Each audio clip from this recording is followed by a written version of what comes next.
Dans la scène d'ouverture, un groupe de fantassins attaque la redoutable divinité cadavérique avec rien d'autre que leurs épées rouillées. Et ils le payent cher, des dizaines de soldats morts de la poussière contre le monstre impitoyable avant que le sauveur Chagrua Edith Lugrid, alias le broyeur de calamité, n'apparaisse pour affronter le dangereux personnage. Dès qu'il se retrouve face à face avec le salaud démoniaque, Chagrua lui lance tout ce qu'il a, déchaînant ses sorts magiques, et attaque les plus puissants pour essayer de soumettre le démon, tandis que les clercs qui l'ont amené de l'église regardent toute la scène. Alors que le combat s'intensifie, les clercs remarquent que le labyrinthe s'agrandit, et ils maudissent le nécromancien pour avoir amené encore plus de morts dans leur monde. Après avoir frappé le grand démon avec une tonne d'attaques magiques à l'épée, Chagrua s'arrête un instant pour voir ce que le nécromancien va faire ensuite. Repérant l'ouverture, le nécromancien lance un sort fou qui choque tout le monde dans le labyrinthe. Pour occuper le héros, il envoie un dragon pour éliminer Chagrua. Mais devinez quoi? Chagrua tue le dragon sans même transpirer. Quoi qu'il en soit, Chagrua affronte son ennemi juré et continue d'impressionner les clercs qui regardent le combat à une distance sûre. Au début, les clercs étaient inquiets pour le héros parce que le nécromancien avait déjà invoqué une armée pour se protéger. Mais Chagrua prend un moment pour repasser son histoire triste dans sa tête. Après avoir éliminé le deuxième dragon que le nécromancien lui a envoyé, Chagrua active ses yeux du mal et les utilise pour voir les esprits et les âmes de toutes les personnes que le nécromancien a tuées.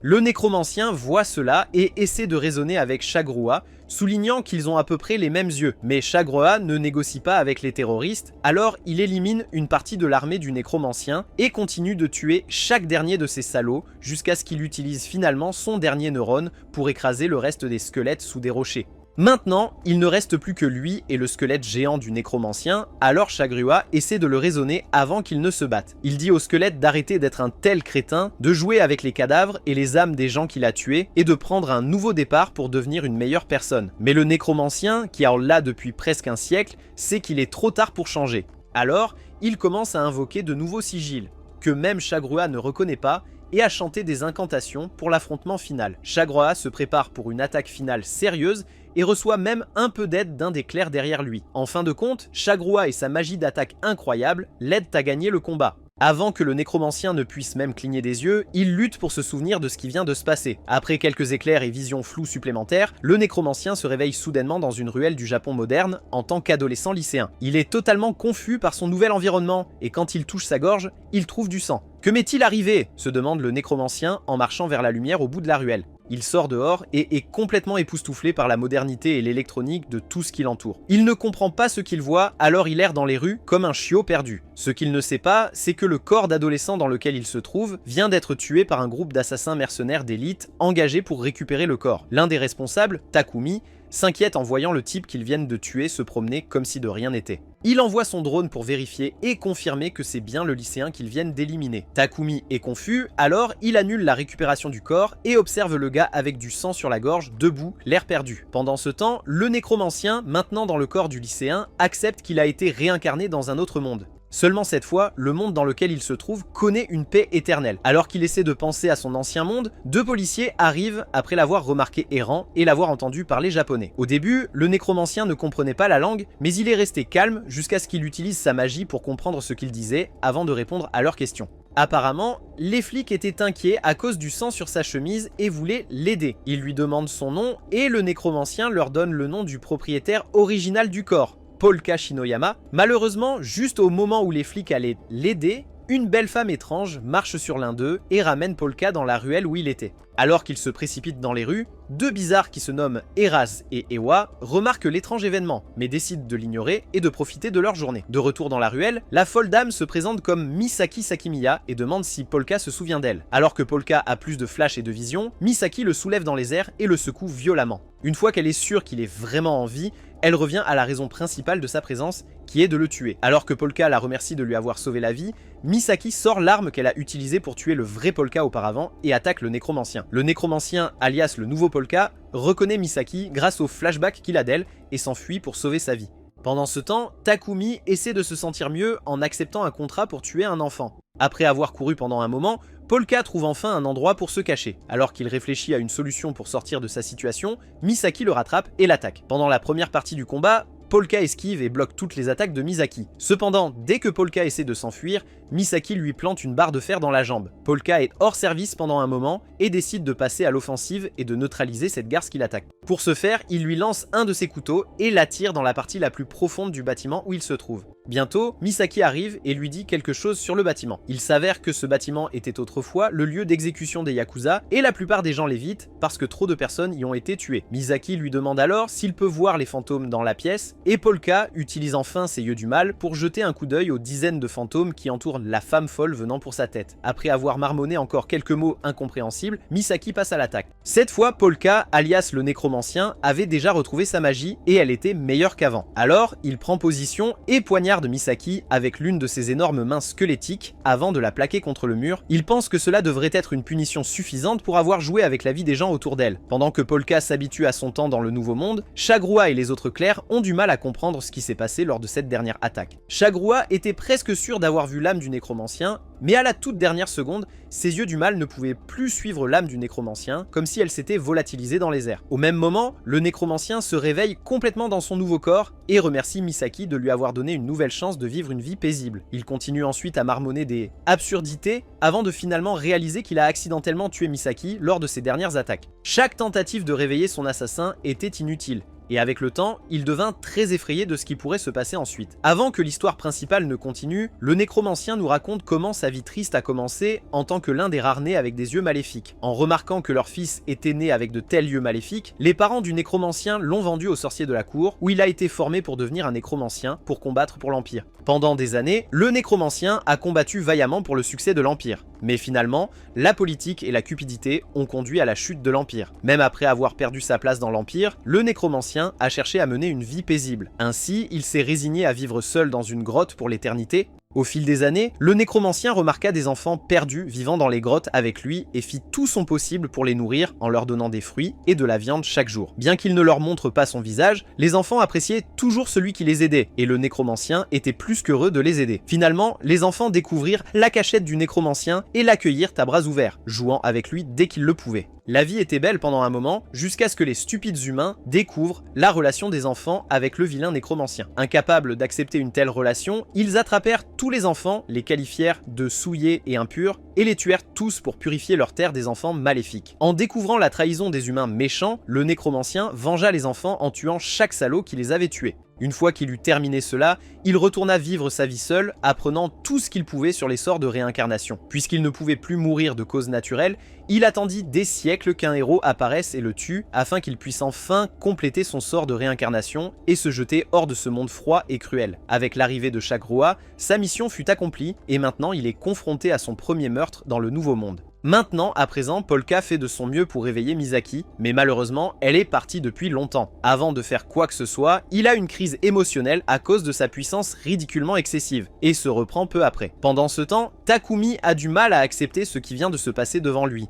Il reçoit bientôt un appel de son employeuse, Lisa, qui lui demande pourquoi il mettait autant de temps à terminer le dernier travail. Takumi lui envoie une vidéo de l'incident de Polka avec Misaki et attend sa réponse. Pendant ce temps, Misaki revit ses moments les plus précieux alors que sa vie s'éteint lentement. Il s'avère que Misaki n'a pas toujours été aussi folle qu'elle l'est maintenant. Née d'un père et d'une mère aimants, Misaki a toujours connu l'amour parental dès le début. Cependant, tout a changé une nuit lorsqu'un tueur en série a attaqué et tué ses parents juste devant elle. Pendant des années, elle a conditionné son esprit pour devenir comme les tueurs en série avant de finalement traquer et tuer le salaud qui avait tué ses parents. Après avoir accompli la mission de sa vie, elle n'était toujours pas satisfaite de la vie. Bien qu'elle travaillait déjà pour l'organisation à l'époque, Misaki voulait encore savoir ce que cela faisait de tuer de bonnes personnes et de s'en sortir. Elle se fichait de ce que les autres disaient d'elle et cherchait plutôt des missions impliquant de tuer des gens avec qui elle n'avait aucun problème. Étonnamment, elle ne ressentait rien et en voulait même encore plus. Pour atteindre ce sommet de succès dans sa vie, elle a réalisé qu'elle devait se tuer. Avec cela en tête, elle est montée sur le rebord d'un gratte-ciel et s'est préparée à sauter pour en finir. Cependant, juste au moment où elle est sur le point de le faire, Takumi l'appelle et l'exhorte à revenir pour terminer le travail qu'elle avait reçu. Au début, Misaki était choquée d'apprendre que le gamin qu'elle avait éliminé plus tôt était de retour. Et court, mais finalement, elle se ressaisit et se précipite pour terminer le travail. Avant de revivre le reste de ses souvenirs, elle revient brusquement à la vie et se retrouve allongée sur le sol près du drone de Polka et Takumi. Elle demande à Polka une explication, mais encore une fois, Polka était trop stupéfait par sa grosse poitrine pour offrir une quelconque explication. Misaki finit par demander à Polka d'expliquer comment elle est en vie, mais Polka lui fait savoir qu'elle a été ressuscitée par magie et n'est pas encore revenue à la vie. Il est beaucoup plus sûr de l'appeler un zombie, car Lisa la touche pour confirmer qu'elle est morte. Donc la question que Misaki se pose en ce moment est 40 minutes avant qu'elle ne soit censée revenir à la vie, Takumi, le gars des infos de l'organisation et opérateur en coulisses, a appelé Lisa et son équipe sur place pour qu'ils puissent vérifier par eux-mêmes. Quand Lisa arrive, elle est stupéfaite de voir des sigils et d'énormes parties de squelettes partout dans la pièce. Elle s'assure qu'elle ne hallucine pas avant de laisser Polka terminer ce qu'il fait au corps de Misaki. Une fois qu'il a fini d'injecter un peu de magie dans la blessure mortelle de Misaki, il se retourne et veut savoir qui le fixe. Lisa se présente, ainsi que ses amis, comme les meilleurs amis de Misaki, et demande à Polka d'expliquer ce qui est arrivé à leur cher ami. Après avoir expliqué comment il a tué Misaki au départ, Polka passe à leur raconter comment il a utilisé la magie de résurrection pour la réparer et la remettre ensemble. Quand Lisa et les autres entendent Polka parler de magie, ils se figent et exigent que l'imposteur leur prouve qu'il utilisait réellement de la magie. Polka, alias le nécromancien, apprend rapidement à ses dépens que la magie n'existe pas dans ce monde. Pour sauver la face, il se débarrasse des sigils de sort et essaie de faire passer ça pour une hallucination collective. Bien sûr, Lisa sait qu'elle ne délire pas, alors elle le confronte et lui dit d'arrêter ses bêtises. La réponse de Polka ? Il invoque ses sorts d'attaque et se prépare à éliminer tout le monde. Mais avant que les choses ne deviennent trop violentes, Lisa, la chef idiote, demande un peu de temps pour réfléchir. Polka lui accorde le temps demandé et examine les armes étranges que portent ses sbires. Juste au moment où le silence allait devenir gênant, ils entendent tous des sirènes d'incendie retentir à l'extérieur. Même s'ils étaient censés répondre à l'urgence, ils décident de rester avec leur ami. Takumi fait quelques recherches et découvre qu'il y a un incendie au bâtiment Shakuzawa, une crèche où sont pris en charge des orphelins de Yakuza et d'autres enfants. Polka s'inquiète en entendant parler des enfants en danger et demande à Lisa de lui en dire plus sur l'incendie, ce qu'elle fait.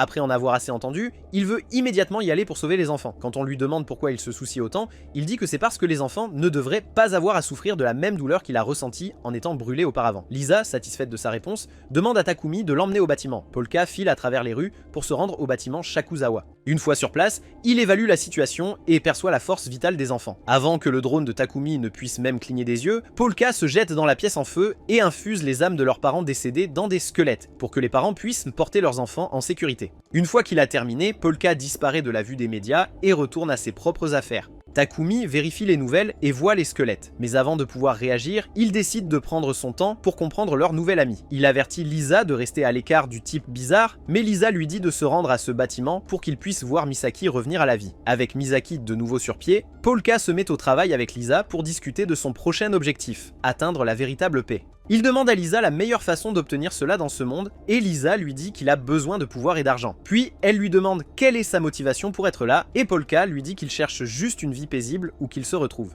Après l'avoir entendu se confier, Lisa est touchée et propose de l'aider. Elle se présente officiellement comme l'intermédiaire pour les assassins, et assigne Misaki et Takumi pour être ses nouveaux acolytes afin de l'aider à naviguer dans la vie du Tokyo moderne. Après avoir compris son nouveau rôle, Takumi devient émotif et décide de rejoindre Polka en centre-ville. Quelques jours plus tard, Polka, Takumi et Misaki s'installent dans leur nouvelle planque. Misaki se détend en regardant une vidéo des squelettes postée en ligne, tandis que Takumi et Polka déplacent leurs affaires. Pendant le déménagement, Takumi devient anxieux et demande à Misaki si cela la dérange de vivre avec le gars qui l'a tué. Au contraire, Misaki est plutôt ravie de vivre avec un type bizarre comme elle. En fait, elle apprécie la présence de Polka et le respecte pour l'avoir aidé à réaliser son dernier souhait d'être tué. Takumi soupire, regrettant d'avoir posé la question, mais continue à discuter avec Polka. Polka, cependant, l'ignore et le remercie plutôt de l'aider à s'intégrer dans ce nouveau monde étrange. Takumi panique un peu, demandant si Polka est vraiment d'accord pour rester dans le bâtiment de torture. Polka dit qu'il va bien, mais Takumi demande ensuite à propos de la famille du vrai Polka et comment il va les retarder indéfiniment. Polka dit qu'il les a déjà trompés en leur faisant croire que le vrai Polka est en voyage de découverte de soi, puisque c'est les vacances d'été sur Terre. Pour vendre l'idée, Polka sort des cartes postales promettant de les envoyer à la famille chaque mois pour qu'ils sachent qu'il va bien. Au-delà de ça, il a un trou de mémoire parce qu'il ne se souvient même pas des noms de la famille du vrai Polka. Takumi le pousse à essayer de se souvenir, mais Polka n'y arrive pas à cause de la façon dont le vrai Polka est mort. En changeant de sujet, Polka parle des similitudes entre son ancien monde et celui-ci. Bien qu'il ne se soucie pas vraiment des similitudes,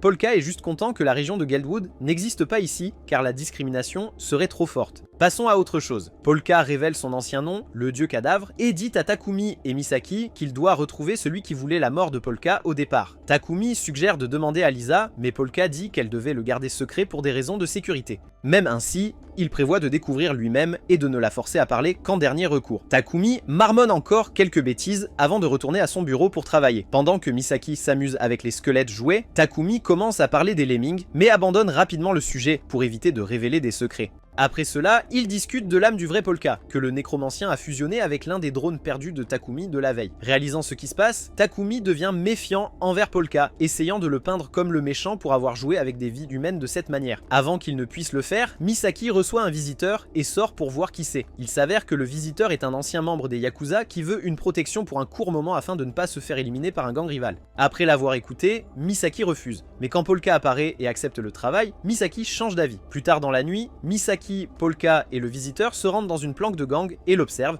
jusqu'à ce qu'elle perde patience. Finalement, Misaki entre pour tuer, seulement pour être prise en embuscade. Pire encore, le soi-disant visiteur était complice. Il lui tire dans le dos et révèle sa véritable identité. Pensant en avoir fini avec Misaki, le visiteur se retourne pour faire face à son pire cauchemar, un Polka enragé. Polka, ayant juste accepté des demandes de vengeance des âmes des enfants que ces types ont tués, leur dit que Misaki n'est pas encore morte, donc leur mission de vengeance a échoué. Ensuite, il donne aux âmes des enfants la permission de faire ce qu'elles veulent aux salauds. Les âmes conjurent une énorme boule de terre et écrasent jusqu'au dernier des gangsters qui les ont tués. Une fois que c'est fait, Polka le nécromancien laisse les âmes reposer en paix. Dans la scène suivante, Takumi continue l'opération pour faire passer Polka le nécromancien pour le méchant. Cette fois, cependant, Polka gagne l'argument et fait passer Takumi pour un idiot à force d'essayer si fort. Finalement, Takumi réalise que lui et Misaki ont été des salauds tout le temps. Ils abandonnent finalement la conversation et Takumi va quelque part en privé pour faire un rapport à Lisa. Après avoir entendu tout ce qui s'est passé, Lisa remercie Takumi pour son aide et lui assure que ses hommes s'occupent actuellement des quelques gars qui ont échappé à l'attaque précédente. Pendant ce temps, on voit Polka et Misaki discuter des vampires et de la transformer en l'un d'eux. Après son appel, Takumi se calme et manque de se faire dessus en entendant la conversation de Misaki et Polka. En répondant, la personne à l'autre bout essaie de la remettre sur la bonne voie en tuant Polka. Cette fois, Lisa refuse la demande et met sa relation avec le client en suspens pendant un moment jusqu'à ce qu'il se remette sur pied. Dans une autre partie de la ville, Araz et son partenaire, Iwa, sont vus dans un bar familier en train de faire ce qu'ils font de mieux, boire. Tandis qu'Araz essaie de supplier les agents de sécurité de les laisser partir sans payer leur bière, Iwa est simplement assis au bar à discuter avec le barman en attendant que Lisa arrive et fasse son truc pour la nuit. De retour à la planque, Polka et Takumi discutent des nouveaux pouvoirs de Misaki après sa zombification. Apparemment, elle peut maintenant paralyser une personne rien qu'en la mordant, car sa salive contient un fluide paralysant qui peut même neutraliser Polka. Sans réfléchir, Misaki mord Polka pour tester ses pouvoirs, puis passe à Takumi lorsqu'elle remarque que ses pouvoirs fonctionnent sur le pauvre gars. Takumi refuse de se laisser mordre et s'enfuit. Ensuite, deux policiers trouvent presque un type bizarre essayant de détruire la balle, Polka et ses âmes créées plus tôt dans la planque. Ils arrivent seulement pour trouver les restes des anges d'avant. Pendant ce temps, Araz s'occupe des salauds à qui il demandait et est bientôt appelé pour venir enquêter sur la scène de crime. Peu de temps après les avoir regardés partir sur son moniteur, Takumi continue de poser à Polka des questions aléatoires sur son ancien monde. Polka commence à se demander si ce monde est si différent du sien, alors que Misaki se vante de ses nouveaux pouvoirs pour paralyser les gens. Ensuite, Takumi parle de la technique que le nécromancien a utilisée pour maîtriser ces salauds, et Polka dit qu'il les a seulement incapacités, mais ne les a pas tués. En même temps, Iwa et Arase arrivent sur la scène du crime et se préparent à étudier les secrets étranges derrière l'attaque sur la planque. Après avoir rassemblé toutes les preuves nécessaires pour construire leur dossier, les deux policiers retournent au poste pour informer les nouvelles recrues. Il s'avère qu'Iwa et Aras font partie d'une équipe d'enquête d'élite au sein de la police de Tokyo, chargée des affaires les plus étranges que la police régulière ne peut résoudre. Alors que la réunion commence, Iwa mentionne les 3 seuls criminels qu'ils n'ont pas encore attrapés. 2 d'entre eux, l'insecte cracheur de feu et Lemmings, sont directement liés à l'incendie du bâtiment pour enfants et au nœud humain qu'ils ont trouvé dans la planque la nuit précédente. Ils pensent actuellement que l'insecte cracheur de feu a incendié la crèche et que Lemmings a créé le nœud humain, surtout qu'une empreinte trouvée sur les lieux correspond à la sienne. Quand quelqu'un de l'équipe demande si les squelettes dans les vidéos sur internet sont réels ou faux, le 3e partenaire d'Iwa, une femme, interpelle le gars et confirme que les squelettes sont réels. D'ailleurs, s'ils étaient faux, toutes ces vidéos en ligne seraient inutiles. Ils sont toujours perplexes quant à la façon dont les enfants sont sortis du bâtiment en feu vivant et sans aide. Pour calmer tout le monde, Iwa les assure que leur criminel est juste un humain, pas un sorcier ou un monstre cracheur de feu, donc ils devraient se détendre parce qu'ils l'attraperont comme ils ont attrapé les autres. Pendant ce temps, Polka est occupé à infuser l'esprit du vrai Polka dans une peluche de requin pour que Takumi puisse récupérer son drone. Une fois le rituel terminé, il demande à l'âme du vrai Polka un peu plus de temps dans son corps avant que les choses ne redeviennent normales. Alors que le nécromancien et le vrai Polka finalisent leur accord, Misaki fait irruption dans la pièce et serre dans ses bras la mignonne peluche. Quoi qu'il en soit, Takumi demande à Polka pourquoi sa peluche ne peut pas encore parler. Polka explique qu'il aurait besoin de beaucoup de mana pour créer de véritables cordes vocales humanoïdes. Heureusement, il est dans un bâtiment grouillant d'âmes et d'esprits agités, donc récolter du mana ne devrait pas être un problème. Confus, Takumi lui demande d'expliquer, et Polka dit qu'il peut simplement absorber les sentiments négatifs des âmes piégées dans le bâtiment et les transformer en mana. Pendant qu'il parle, Polka dit à Takumi qu'il y a une autre façon de le recharger. Quand Takumi demande comment, Polka dit qu'ils ont juste besoin d'acheter des pierres précieuses comme des diamants, des saphirs et des choses comme ça. Cela rechargera son mana et il sera prêt à partir. Takumi laisse Polka finir avant de l'entraîner dans une bijouterie pour voir à quel point ces pierres sont ridiculement chères dans le monde réel. Quand Polka voit les prix, il est choqué par le coût d'une seule pierre dans ce monde. Avant de partir, il choisit une pierre, l'achète pour plus de 3 millions de yens et ils partent peu après. Sur le chemin du retour, Misaki lui demande pourquoi il ne vole pas simplement le mana à l'intérieur de la pierre, et Polka dit que c'est parce que cela ferait perdre de l'argent au propriétaire du magasin. Takumi s'ennuie d'écouter les deux adolescents parler de choses ennuyeuses, mais juste au moment où il s'apprête à penser à autre chose à faire, son pire cauchemar, Aras, apparaît et s'empare d'un des drones de Takumi. Pendant ce temps, Iwa et son équipe visitent le bar de Lisa pour l'interroger, elle et ses employés. Après les banalités, Iwa demande fermement à Lisa de lui dire tout ce qu'elle sait sur les incidents précédents et l'implication de son organisation. Comme il n'a pas de mandat, Lisa choisit de rester silencieuse. Juste après avoir abattu un des drones de Takumi, Aras se tourne vers les deux adolescents derrière lui et s'excuse de les avoir effrayés.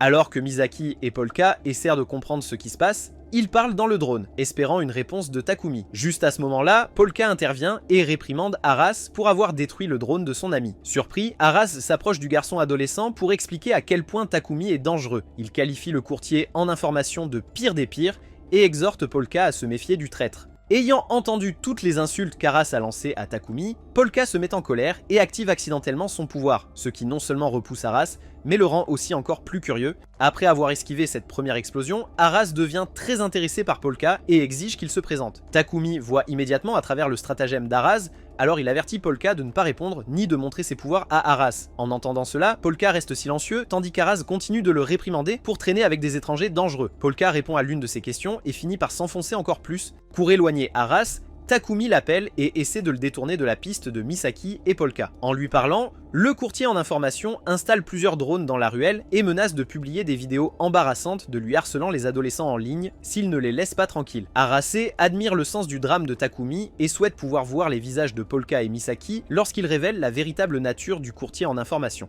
Alors que Takumi est toujours au téléphone, Aras le dénonce comme un bavard qui trahirait ses propres alliés juste pour sauver sa peau. Même après avoir entendu tout cela, Polka refuse de juger Takumi et appelle plutôt Aras le méchant. Aras remarque un changement dans l'attitude de Polka, alors il se prépare à se battre et devient prudent quant à ce qui va suivre. Ce qu'il ne sait pas, c'est que Misaki est déjà derrière lui, prête à attaquer. Quand il la voit enfin, il est trop tard. Misaki lui donne un coup de pied dans le ventre et s'enfuit de la ruelle avec Polka. Après s'être remis du coup, Aras les suit, mais ils sont déjà partis. Finalement, il abandonne et quitte la ruelle, espérant arriver au bar de Lisa à temps. Après leur rencontre avec Aras, Takumi dit à Polka que tout ce qu'Aras a dit sur lui plus tôt était vrai, donc il ne devrait pas être surpris s'il est trahi. Polka répond qu'il est maintenant assez habitué aux mouchards, donc ce n'est pas un gros problème. Takumi pose ensuite quelques questions supplémentaires sur l'ancien monde de Polka, et il y répond. Dans la scène suivante, Aras se présente à la station et demande à sa partenaire, Aikawa, de vérifier l'empreinte sur son ventre dans la base de données. Aikawa est un peu surprise de voir une empreinte de femme sur son ventre, mais elle réalise ensuite que ce n'est pas surprenant puisque l'empreinte correspond à celle qu'ils ont trouvée sur la scène de crime plus tôt. Une fois qu'Aras entend cela, il sourit, sachant qu'il a trouvé une autre personne d'intérêt pour sa nouvelle affaire. Lors de leur prochaine rencontre, deux autres agents aléatoires du poste parlent des trucs fous qu'ils ont vu Lemmings faire au fil des ans. L'agent plus âgé raconte au plus jeune la fois où il a vu Lemmings abattre 8 types armés de mitraillettes qui lui tiraient tous dessus. Ce qui est dingue avec ce criminel, c'est qu'il n'a même pas essayé d'esquiver les balles. Il s'est juste laissé toucher tout en brisant le cou de chacun d'eux lors de ce combat. Donc, combattre et capturer un criminel comme Lemmings est vraiment quelque chose à laisser aux pros. À ce moment-là, on voit Iwa se saouler, attendant que Lisa divulgue des infos utiles sur l'un des 3 criminels psychopathes actuellement en liberté. Après avoir marmonné un tas de bêtises pour ce qui semble être la 100e fois de la nuit, Iwa commence à parler des squelettes dans le bâtiment en feu. D'après les informations qu'il laissait échapper, Lisa et les autres pouvaient dire qu'Iwa soupçonnait quelque chose de louche à l'intérieur de leur bâtiment. Pour le détourner de la piste de Polka, ils doivent avertir l'adolescent de ne pas se présenter au bar à l'improviste. Malheureusement, avant qu'il ne puisse le prévenir, Polka et Misaki entrent dans le bar. Iwa les repère immédiatement et les avertit sur la consommation d'alcool par des mineurs, mais lorsqu'il reçoit un message d'Araz décrivant leur nouvelle personne d'intérêt, alias Misaki, Iwa devient curieux et commence à poser des questions. Pendant ce temps, Araz et une bande de sbires de la force se dirigent secrètement vers le bar et Takumi les voit arriver. Alors qu'il essaie d'appeler Lisa pour la prévenir d'Araz et de son équipe, Misaki se lie d'amitié avec son nouveau copain Iwa. On voit aussi Polka en train de savourer un verre de jus d'orange quand Araz arrive au bar et entre directement. Misaki le reconnaît et le traite de pervers pour l'avoir harcelé plus tôt. Iwa joue le jeu un moment puis devient sérieux, se lève et commence son interrogatoire. Juste au moment où il s'apprête à commencer à interroger les enfants, les lumières s'éteignent, et Polka fait tout ce qu'il peut pour faire sortir Misaki de là. Avant qu'il ne puisse faire quoi que ce soit, Polka ressent une soudaine sensation de picotement dans la gorge et lève les yeux vers le plafond pour voir l'horreur se dérouler. Il s'avère que les Mings étaient dans la même pièce qu'eux, et l'aura que ce salaud dégageait a même effrayé le nécromancien pour sa vie. Les Mings prend tout son temps pour observer ses cibles avant d'attaquer. Juste avant que tout ne parte en vrille, Lisa et les flics essaient de comprendre ce que Lemmings prépare. Araz, cependant, devient impatient d'attendre, alors que l'un de leurs criminels les plus recherchés est juste là. Alors que l'affrontement commence, Misaki avertit Polka de ne pas sous-estimer Lemmings. Polka, sentant l'aura dangereuse émanant de Lemmings, reste sur ses gardes. Bientôt, toute la pièce éclate dans le chaos alors que Lemmings verse le premier sang, éliminant des flics à gauche et à droite avant que les lumières ne se rallument. Au milieu du combat, Araz isole Lemmings et parvient à le coincer près du bar. Cependant, Lemmings ignore Araz pour l'instant et se concentre sur sa cible principale, Misaki. Il s'avère que Lemmings s'était d'une manière ou d'une autre infiltré dans le bureau de police plus tôt dans la journée pour enquêter sur l'identité du propriétaire des empreintes qu'il avait trouvées sur la scène du crime. Une fois qu'il a découvert que les empreintes appartenaient à Misaki, il a planifié toute cette attaque juste pour l'attraper. Alors, après avoir retenu Araz, il attrape Misaki et se prépare à filer. Polka essaie de sauver Misaki, à qui il tient, mais s'empêche d'utiliser toute sa puissance pour éviter d'attirer l'attention. En regardant de plus près son agresseur, Polka réalise que Lemmings n'est plus humain. Il a surpassé tous les humains de ce monde et est bien plus fort que le niveau de base de Polka. Pour éviter les soupçons, sa seule option est de fuir pour sauver sa vie. Même alors, Polka ne peut se résoudre à laisser Misaki, alors il utilise ses pouvoirs de nécromancien dans l'obscurité pour attaquer Lemmings et sauver Misaki. Lisa éteint la bougie qu'elle avait allumée plus tôt pour donner à Polka le temps d'attaquer et d'atteindre Lemmings. Au cours des minutes suivantes, Polka lance tout ce qu'il a contre le gars, mais rien ne fonctionne. Finalement, Lemmings reprend Misaki et interrompt le combat pour lui poser des questions sur le type qui l'attaque. Au début, Misaki refuse de dire quoi que ce soit, mais ensuite, elle se ressaisit et trompe Lemmings pour qu'il baisse sa garde pendant qu'elle mord son doigt, espérant le paralyser avec son fluide paralysant. Malheureusement, les bandages de Lemmings sont trop résistants pour qu'elle puisse les mordre. Malgré cela, Misaki poignarde quand même Lemmings à la jambe avec une fourchette couverte de sa salive. Juste après, Polka intervient pour en finir avec le criminel fou. Il frappe Lemmings avec l'un de ses sorts de nécromancien les plus puissants et met fin au combat sur le champ. Et tout le bar est silencieux avec des détritus partout.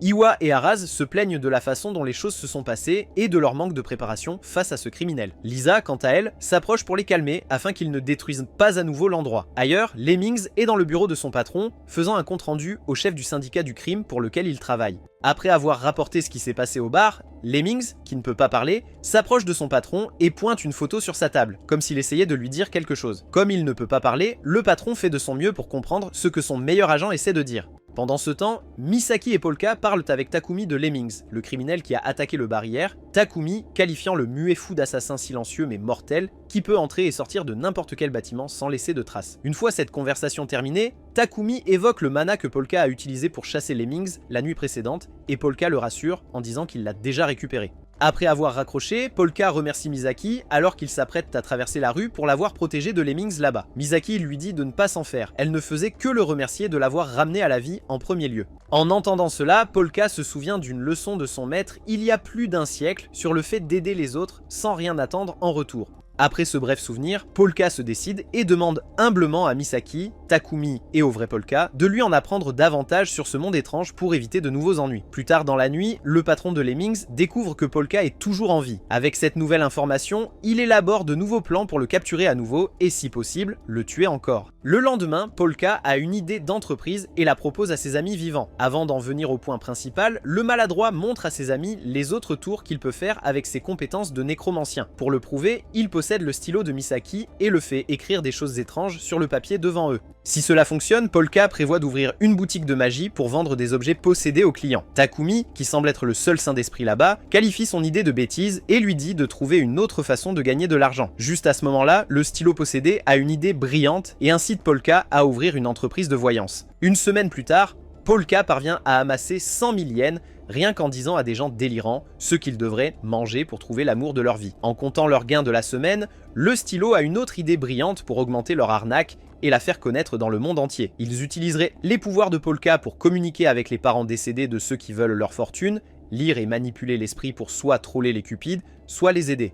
Takumi s'arrête là pour rappeler au stylo que Polka est un homme de paix, donc pousser les arnaques et la violence trop loin pourrait affecter sa mission dans leur monde. Le nécromancien s'arrête de réfléchir un instant et décide de partager les bénéfices avec tout le monde, y compris Polka qui n'a rien fait pour gagner l'argent. Au fur et à mesure de leur discussion, Takumi raconte au nécromancien la vie secrète du vrai Polka en tant qu'enfant riche et gâté. Mais avant qu'il ne puisse finir, le neveu et la nièce du vrai Polka, Kazuki et Shizuki, arrivent pour dire bonjour à leur oncle perdu de vue. Le faux Polka se fige et fait de son mieux pour se débarrasser de ses enfants embêtants. Il révèle même son surnom de l'autre monde, pensant que cela les effraiera. Mais malheureusement, le cerveau de Kazuki était déjà en marche. Alors, elle va droit au but et presse son oncle de lui prédire l'avenir. Au lieu de céder à la gamine gâtée, Polka lui dit simplement de revenir le lendemain. Cela énerve tellement Kazuki qu'elle traite tout le monde dans la pièce de paysan et les avertit de ne pas la contrarier. Takumi, qui a déjà eu affaire à des enfants riches sans classe, la confronte à ses bêtises et manque de lui faire révéler son nom. Heureusement, ces hommes et gardes du corps en noir l'ont empêché de révéler trop d'informations puisqu'ils ne savaient pas ce que Takumi pouvait manigancer en coulisses. Kazuki essaie de faire traîner les choses, mais ensuite Polka se lève et la fait taire avant de les serrer tous les deux dans ses bras. Pendant ce temps, il voit un fantôme le supplier de s'occuper des enfants et promet de faire ce qui doit être fait avant de les congédier. Après la rencontre étrange avec les enfants, Polka parle à Takumi à ce sujet, qualifiant le fantôme de protecteur avec une touche de folie. Takumi demande s'il peut faire entièrement confiance au fantôme, et Polka dit que cela n'a pas d'importance. Passons à autre chose. Takumi donne à Polka un dossier contenant des informations sur le groupe Shinoyama, et lui dit d'en apprendre autant que possible à leur sujet avant sa visite le lendemain. Dans le dossier, le nécromancien découvre que le vrai Polka est en réalité le fils de Rosanne, le leader actuel du groupe, et qu'il est également censé hériter d'une grosse somme d'argent si quelque chose arrive à Rosanne. C'est à ce moment-là qu'ils ont compris pourquoi quelqu'un voulait sa mort. Comme ils n'ont pas encore découvert qui c'est, Polka sera très prudent lors de sa visite. Avant la fin de la journée, cependant, Takumi et Polka choisissent Misaki pour être son garde du corps le lendemain. Cette nuit-là, les jumeaux rencontrent leur oncle terrible, Takeru, qui se trouve aussi être le patron de Lemming. Takeru les gronde pour être sorti tard, puis leur demande des nouvelles de leur oncle. Ils lui disent ce qu'ils savent, et Takeru dit qu'il a hâte de voir Polka le lendemain. Il les avertit également d'être prudents car ils ne savent pas ce qui pourrait se passer une fois que Polka arrivera chez eux. Très tard dans la nuit, Rosan lui-même apprend la nouvelle du retour de Polka à la maison et a hâte de revoir son fils. Le lendemain, Polka quitte la Basto et arrive à temps au manoir de la famille Shinoyama. À son arrivée, il tombe sur ses deux garnements d'hier, Kazuki et Shizuki, qui lui réservent un accueil chaleureux. Polka remarque une aura fantomatique autour d'eux, suppliant quelqu'un d'aider les enfants, mais il garde le silence. Peu après, Takeru, qui est aussi le neveu de Polka et le président de Shinoyama Security, arrive pour l'accueillir officiellement. Avant de le laisser entrer, Takeru demande à Polka comment s'est passée sa quête de découverte de soi, et Polka dit qu'il en a fini avec ça pour le moment. Puis, il demande à propos de Misaki, la jeune femme à côté de lui. Misaki se présente avec une telle classe que même Polka, le nécromancien, est surpris. Après ces présentations maladroites, Takeru et les enfants conduisent Polka et Misaki à la salle à manger du manoir pour le petit déjeuner et une discussion. Takeru commence par demander à Misaki des nouvelles de l'entreprise familiale, mais elle dit qu'elle est 6 pieds sous terre depuis que ses parents sont morts avant qu'elle ne puisse la reprendre. Takeru lui présente ses condoléances et s'excuse. Pendant ce temps, Polka repense à sa rencontre avec Takumi la nuit précédente. Apparemment, Takumi voulait que Polka comprenne la dynamique étrange de la famille Shinoyama et à quel point leur entreprise de sécurité pouvait être louche. Il a mis en garde Polka contre Takeru, le chef de la sécurité familiale, et lui a dit de ne jamais le sous-estimer. Polka sort de son flashback lorsque Kiri, la femme de Takeru, entre pour réconforter Misaki. Takeru corrige sa femme et lui dit de ne pas aggraver les choses pour la famille de Misaki. Misaki garde son calme, laissant Polka se sentir mal à l'aise. Alors qu'il essaie de rester détendu, Kazuki apparaît derrière lui et demande à propos de la drôle de peluche. Juste à ce moment-là, Sayo, le seul fainéant sans emploi de la maison, apparaît et explique tout à propos du jouet. Il s'avère que Sayo est une fanatique des requins, ce qui explique beaucoup de choses. Pendant qu'elle parle sans arrêt des requins, un autre parent quelconque dit bonjour et souhaite la bienvenue à Polka. Bientôt, Polka demande où sont les autres. Et les jumeaux lui disent que la plupart sont à l'étranger. Alors qu'il présente le reste de la famille, le grand patron lui-même, Rosanne, arrive et dit à son fils de venir lui parler. Avant que Polka ne puisse bouger, le parent aléatoire de tout à l'heure essaie de lui parler, mais Rosanne le fait taire et tourne son attention vers son fils prodigue. Après que le parent aléatoire soit écarté, Polka s'approche de son supposé père et s'excuse calmement d'être parti. Rosanne agit normalement et invite son fils dans son bureau pour une conversation privée. Peu après le petit déjeuner, les jumeaux descendent le couloir, déçus que Rosanne ait été si calme avec Polka. Ils ne réalisent pas que le fantôme est juste derrière eux, suppliant quelqu'un de les sauver du feu. Pendant ce temps, Rosanne passe un bon moment avec son fils dans son bureau privé. Une fois qu'ils ont terminé les banalités, il devient sérieux et dit à l'imposteur de se révéler. Au début, Polka essaie de faire l'idiot, mais Rosanne lui dit d'arrêter les bêtises et d'être sérieux. À ce moment-là, Polka a un katana sur la gorge. N'ayant pas d'autre choix, il se révèle, impressionné par la perspicacité du père. Rosanne poursuit la conversation en demandant si le vrai Polka est toujours en vie, mais avant qu'il ne puisse répondre, le nécromancien sent la fumée. Il se lève et demande à Rosanne de le laisser partir pour qu'il puisse sauver les jumeaux de la mort. Rosanne voit l'urgence dans les yeux de son fils, alors il le laisse partir et Polka saute par la fenêtre. Juste après son départ, Rosanne parle à l'assassin caché dans le plafond et quelques secondes plus tard, une explosion secoue le manoir. Dans la scène suivante, un flashback explique ce qui s'est passé la nuit où la nounou de Kazuki et Shizuki, Suzuka, est morte. Ce jour-là, les enfants exploraient les bois, mais ensuite Shizuki a laissé tomber son sac à main et Suzuka s'est précipitée pour le récupérer. Là, elle a trouvé le parent fou d'avant en train de parler à l'insecte cracheur de feu et a fait un bruit. Réalisant qu'ils étaient observés, le gros salaud a interrompu sa réunion avec le criminel et a poursuivi Suzuka, qui est retourné au manoir pour avertir tout le monde. Malheureusement, l'insecte cracheur de feu l'a attrapé et l'a réduite en cendres. Le gros salaud a fait passer cela pour une explosion et Suzuka n'a même pas réalisé qu'elle était morte jusqu'à ce qu'il soit trop tard. Peu de temps après l'explosion, quelqu'un est arrivé pour emmener les jumeaux en sécurité et ils l'ont suivi aveuglément sans vérifier qui il était. Au centre de détention de la ville, Yiwa et Arras se sont dirigés vers la salle d'interrogatoire pour parler à Fantôme Solitaire, un psychopathe en détention dont le vrai nom est Sorimura ou Sori. Lors de la réunion, Yiwa a perdu du temps à se plaindre au criminel avant de montrer une vidéo de squelette dans le bâtiment en feu. Il a ensuite demandé au criminel d'expliquer ce qui s'était passé là-bas, car l'incendie était anormal. Ayant vu le message habituel du bug cracheur de feu sur les scènes de crime, Yiwa a expliqué sa théorie à l'idiot. Pendant ce temps, Kazuki et Shizuki ont réalisé que quelque chose n'allait pas avec le type qui les emmenait en sécurité lorsqu'ils se sont rendus dans des endroits inconnus. Malheureusement, l'homme ne les a pas laissés s'échapper, révélant sa véritable nature et se préparant à festoyer. Juste au moment où il allait tuer les enfants, Misaki est apparue et l'a battu. Ensuite, elle a assuré à l'esprit qu'elle était là pour protéger les enfants. Quelques secondes plus tard, le criminel a enlevé son faux visage et a reconnu Misaki comme l'une des tueuses de Lisa. Misaki a fait sortir les enfants de la pièce avant de se disputer avec le type au visage abîmé. Après s'être insulté, le criminel attaqua Misaki avec du feu et de l'électricité. Misaki esquiva et riposta quand c'était nécessaire. Au cours des minutes suivantes, Misaki utilisa son arme préférée, la barre d'armature, et combattit le criminel. Le feu se propagea dans le sous-sol, piégeant les enfants. N'ayant nulle part où aller, ils se tinrent par la main et promirent de s'excuser auprès de Shizuka quand ce serait fini. À la dernière minute, Polka est apparu et les a sauvés. Après un discours d'encouragement, Polka les a laissés sortir, laissant le nettoyage à Takeru, qui a appelé ses tueurs pour s'occuper du coupable. À plusieurs kilomètres de là, les forces spéciales de Takeru ont attrapé et emprisonné le gros salaud d'avant. Après avoir échappé au sous-sol, l'insecte cracheur de feu, portant un nouveau visage, a essayé de fuir. Cette fois, Polka a exposé sa véritable identité. Peu de temps après, Misaki l'a de nouveau battu. L'homme continuait à se relever. Polka lui a offert une chance de confesser et de se racheter, mais le cracheur de feu a continué à lancer des flammes de ses griffes. Polka a évité de révéler son véritable pouvoir à la famille Shinoyama, que le salaud a pris pour de la faiblesse. Heureusement, Lemmings est apparu et l'a assommé, le mettant en détention. Après sa capture, Takeru et ses tueurs ont torturé le gros parent pour s'être opposé à la famille Shinoyama. De retour au poste de police, Fantôme Solitaire a dénoncé les mensonges d'Iwa, disant que le cracheur de feu était un faux avec des accessoires pour la magie. Iwa resta silencieux pour réfléchir. Alors que le faux criminel cracheur de feu était transporté au centre de détention, le véritable insecte cracheur de feu apparut et le brûla de l'intérieur. Heureusement, aucun officier n'a été blessé alors que le véritable insecte cracheur de feu traversait le pont. Peu de temps après l'incendie, Misaki et le faux Polka rencontrent son père dans sa chambre pour poursuivre leur discussion. Avant de dire autre chose, Polka demande à Rosanne un peu d'intimité. Impressionné par ses capacités de détection, Rosanne vide la pièce. Après cela, ils poursuivent leur discussion et Polka lui dit la vérité sur son identité et d'où il vient. Au même moment, Takeru est vu dans un endroit sombre, remerciant Lemmings d'avoir sauvé les jumeaux, mais ensuite, Lemmings lui fait savoir que Polka est arrivé le premier. Alors qu'il explique cela, Rosanne comprend enfin certaines des choses étranges qu'il a remarquées depuis l'arrivée de Polka. Passant à autre chose, il dégaine son épée, la pointe vers la gorge de Misaki et demande à confirmer si elle a vraiment tué son fils. Quand Misaki dit audacieusement oui, Rosanne est choquée par sa confiance.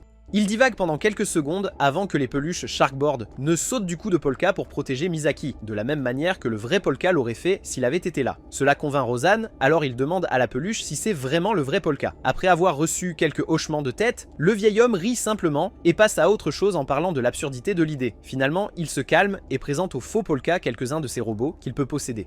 En examinant les robots, le vrai Polka en réclame un, ce qui surprend un peu tout le monde. Finalement, Rosanne laisse l'âme de son fils rester avec eux dans la maison sûre. Quant à Misaki, il la laisse tranquille pour avoir sauvé les jumeaux de l'incendie plus tôt. Polka remercie son père pour l'aide et part. Environ 30 minutes après la réunion, Rosanne réfléchit à la façon dont cela s'est passé. Il réalise que Misaki est une agente pour Lisa, donc il vaut mieux la laisser tranquille. De plus, si quelqu'un de la famille s'en prend à Polka, c'est à lui de le découvrir. Quelques instants avant de quitter le manoir, Polka appelle Takumi et le met au courant de tout ce qui s'est passé ce jour-là. Takumi le gronde pour avoir dit à Rosanne la véritable vérité, mais Polka n'est pas trop inquiet à ce sujet. Après l'appel, Misaki tient la peluche et s'excuse sincèrement d'avoir essayé de le tuer au départ. À la surprise du nécromancien, la peluche était plutôt cool avec Misaki. Juste à ce moment-là, les jumeaux arrivent pour remercier Misaki de leur avoir sauvé la vie plus tôt. Quant à savoir pourquoi ils ont agi si froidement envers elle, les enfants lui disent qu'ils avaient juste peur et ne voulaient pas paraître faibles. Misaki accepte leurs excuses et les exhorte à être plus forts la prochaine fois. Ensuite, les enfants se tournent vers Polka et le remercient aussi de ne pas les avoir abandonnés. Polka s'excuse également et leur conseille de continuer à vivre, car cela rendra leur esprit protecteur heureux. Avec cela dit, Polka et Misaki rentrent chez eux. Quelques heures plus tard, Ewa et Arase découvrent l'incident de l'incendie avec la voiture de police et parlent du véritable insecte cracheur de feu devant Sohori. Après avoir entendu tout ce qu'il voulait entendre, Sohori demande à Ewa de lui montrer la vidéo du squelette, car il est maintenant plus intéressé par eux que jamais. Ewa essaie de lui faire échanger des informations pour cela, mais Sohori en a assez et s'échappe de l'installation juste après avoir éteint les lumières. Avant qu'Ewa et Arase ne puissent en rendre compte, Sohori était déjà parti depuis longtemps. Quelques instants plus tard, Ewa et son partenaire tiennent une réunion avec le reste de leur équipe pour discuter de l'évasion du solitaire fantôme. Après avoir exposé les détails, l'un d'eux demande à Ewa d'expliquer comment il a pu s'enfuir juste sous leurs yeux. Ewa est embarrassé et passe à parler des délits que ce grand bébé avait commis dans le passé. Bien qu'il n'ait pu lui attribuer aucun meurtre, Sohori, alias le solitaire fantôme, a toujours été une épine dans le pied de la nation. Son crime le plus célèbre à ce jour a été lorsqu'il a enlevé le Premier ministre en pleine vue, ainsi que toutes les autres personnes importantes du parti politique opposé, juste pour créer un manga de toute l'affaire. Après avoir gagné beaucoup d'argent grâce à ce coup de publicité, le système de sécurité japonais est devenu la risée du monde entier. Un jour, le criminel qui embarrassait tout le monde s'est soudainement rendu. Lorsqu'on lui a demandé pourquoi, il a dit que c'était parce qu'il n'attirait pas les vrais magiciens et sorciers avec ses tours. À ce moment-là, tout le monde a été choqué par l'immaturité de ce salaud. Après avoir regardé le fou délirer sur des idioties, ils l'ont arrêté et mis derrière les barreaux pour de bon. Enfin, pas pour longtemps, car il est maintenant en cavale. Ensuite, Polka achète une radio pour 2000 yens et la ramène à la maison pour que tout le monde puisse l'écouter. En la réglant, ils entendent des nouvelles de dernière minute sur l'incendiaire qui a été brûlé à mort. Alors que Takumi peine à trouver des informations valides en ligne, un autre journaliste prend le relais de la diffusion pour informer tout le Japon que Soramura, le solitaire fantôme, s'est échappé de prison. Au même moment, Ewa et Arase voient la diffusion à la télévision et sont choqués que Sohori ait pu obtenir du temps d'antenne. De retour à la planque, Takumi explique la véritable nature du fantôme solitaire à ses amis. Il qualifie cet adulte enfantin de mythe urbain qui a réussi à se rendre populaire auprès des médias. À ce moment-là, le journaliste se révèle être le véritable fantôme solitaire depuis le début et avertit le Japon de s'attendre à ses coups dans une semaine. Avec cela, il termine la diffusion et les choses reviennent à la normale. Ewa et Arase essaient de comprendre comment Sohori a pu pirater toutes les chaînes de télévision en même temps. Ewa propose une théorie et dit que l'épicier a dû l'aider.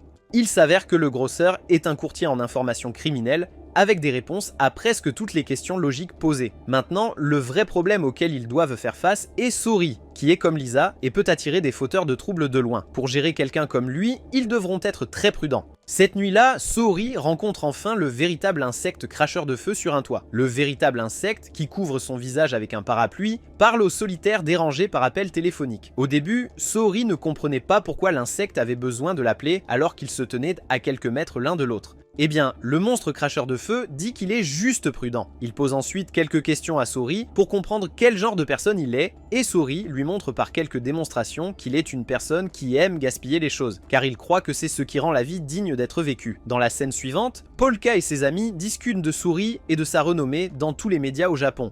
Takumi demande à Polka s'il y avait quelqu'un comme ça dans son monde, et Polka dit qu'ils avaient Pirawiso, le dragon venimeux de la destruction, que Chagroa lui-même a finalement abattu. Takumi s'intéresse et dit à Polka de continuer à parler des créatures de son monde. Finalement, ils commencent à penser que son ancien monde et leur monde ne sont peut-être pas si différents après tout. Sur le toit, Soori continue d'esquiver toutes les attaques de l'insecte cracheur de feu, s'assurant de faire savoir aux criminels qu'il est connu pour être gaspilleur et qu'il adore ça. Une fois que le Fire Breathing Bug décide qu'il en a assez entendu, il commence à faire la leçon à Soori sur ses philosophies de vie. Avec sa vie en jeu, le fantôme solitaire s'excuse d'avoir été un crétin avant d'expliquer comment fonctionne son illusion. Il apparaît sur le parapluie du bug et dit qu'il est déçu que le bug ne soit pas un être magique. Le bug répond qu'il n'est pas intéressé par les contes de fées. Soori continue à parler de la nouvelle présence à Shinjuku qui cause tous ces phénomènes surnaturels et demande au bug s'il prévoit de s'en occuper. Le bug cracheur de feu dit qu'il le fera et invite Soori à rejoindre l'occulte. Ensuite, Polka et ses amis parlent toujours des dragons et de tout ce qui les concerne lorsqu'ils entendent soudain un coup à la porte. Lorsqu'ils ouvrent, ils trouvent Saoya Shinoyama, la femme requin au chômage, et un autre enfant debout là. Surpris, ils demandent à la femme au chômage ce qu'elle fait dans leur refuge, mais elle ne s'explique pas. Au lieu de cela, elle traîne juste son cul de riche gâté dans la pièce et jette son sac de couchage à thème de requin sur le sol comme si de rien n'était. Quand vient le moment de s'expliquer, Sayo décide de se présenter d'abord et d'expliquer plus tard. Elle dit que son nom est Sayo et que son assistant est Lei, qui est aussi un majordome en formation. Takumi se présente ainsi que les deux autres à la gamine gâtée. Puis Polka demande à Sayo pourquoi elle est là pour rester avec eux, et Sayo dit que c'est parce que toutes ses affaires de requin ont brûlé dans l'incendie. Misaki se moque d'elle au lieu de la plaindre, alors Lei intervient pour leur montrer un message de Rosanne lui-même. Dans la vidéo, Rosanne explique la situation au manoir et dit à Polka de prendre soin de Sayo et Lei.